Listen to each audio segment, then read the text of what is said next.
अस्सलाम वालेकुम नाज़रीन, मां आहियां शुएब अली उमरानी ऐं तव्हां ॾिसी रहिया आहियो BR टाइम न्यूज़। सभ खां पहिरियां शामिल कंदासीं हीअ रिपोर्ट। पैगाम कहिड़े मुल्क खां आयो? वज़ीर आज़म इमरान ख़ान पहिरियां अमरीका जो नालो वरितो, ग़लतीअ जो अहसासु थियण ते रुकिजी वियो। मुस्कुरायो ऐं चयो अमरीका न पर ॿाहिरां कंहिं ॿिए मुल्क खां आयो। क़ौम सां ख़िताब में चयो त जेतिरो हुन ॿुधायो आहे उन खां वधीक ख़ौफ़नाक शयूं आहिनि।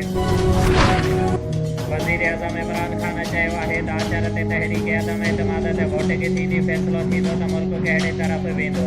उहो वज़ारत उज़्मा जे उहिदे तां इस्तीफ़ा न ॾींदो। तहरीक अदम एतमाद जो आख़िरी बार ताईं मुक़ाबिलो कंदो। नून लीग जे सदर शहबाज शरीफ़ वज़ीर आज़म इमरान ख़ान खे मुल्क जे लाइ सिक्योरिटी रिस्क करार ॾेई छॾियो। हुन चयो त इमरान नियाज़ी इक़्तिदार बचाइण लाइ पाकिस्तान खे निशाने ते खणी आयो आहे।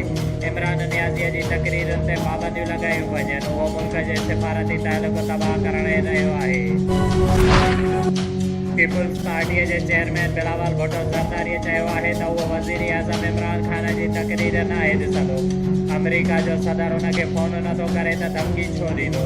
जॾहिं शिकस्त नज़र अची रही आहे, जॾहिं को बि रस्तो नज़र न अची रहियो आहे त अहिड़े क़िस्म जा इल्ज़ाम तराशी मुनासिब न आहिनि।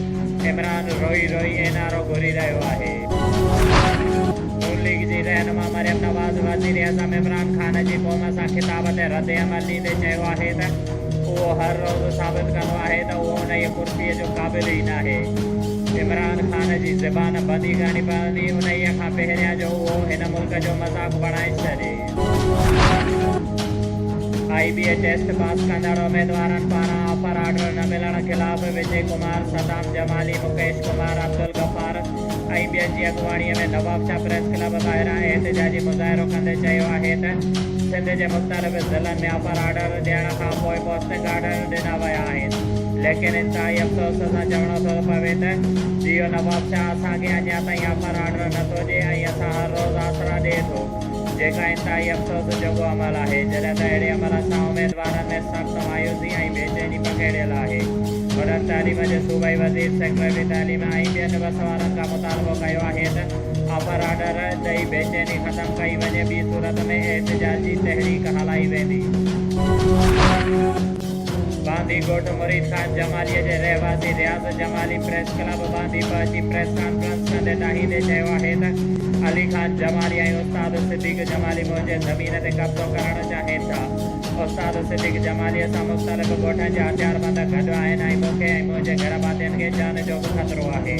हुन वधीक चयो त अली ख़ान जमाली ऐं सिद्दीक़ जमाली बासर माण्हू आहिनि जेके मुंहिंजे अबाणी ज़मीन ते क़ाबिज़ आहिनि ऐं मूंखे मौतमार धमकियूं ॾेई रहिया आहिनि। हुन वधीक चयो त आला इख़्तियारियूं नोटिस वठनि ऐं मूंखे मुंहिंजे ज़मीन जो कब्ज़ो ॾियारियो वञे।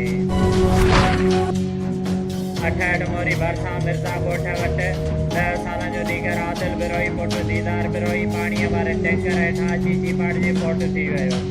पोतीअ जो लाश घर पहुचण ते बहराम मची वियो। इतला मिलण शर्त ई 68 मोरी पुलिस चौकी इंचार्ज यार मोहम्मद चांडियो वाक़े वारे हंधि पहुची पाणी टैंकर खे तहवील में वठी छॾियो, जॾहिं त ड्राइवर मौक़े तां फरार थी वियो।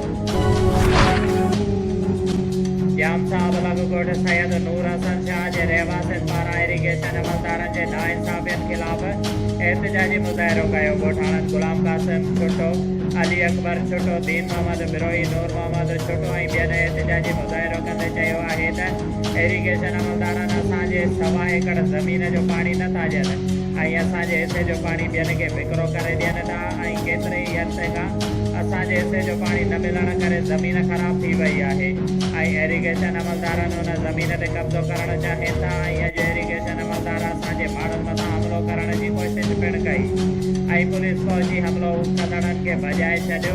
असां ग़रीबनि खे हिरासा करे रहिया आहिनि। असां आला इख़्तियारनि ऐं कमिश्नर शहीद बेनज़ीराबाद खे अपील था करियूं त असां ग़रीबनि खे पंहिंजे ज़मीन जे हिसे जो पाणी ॾियारियो वञे ऐं इरीगेशन अमले जे नाइंसाफ़ियुनि जो नोटिस वठी असां ग़रीबनि सां इंसाफ़ कयो वञे।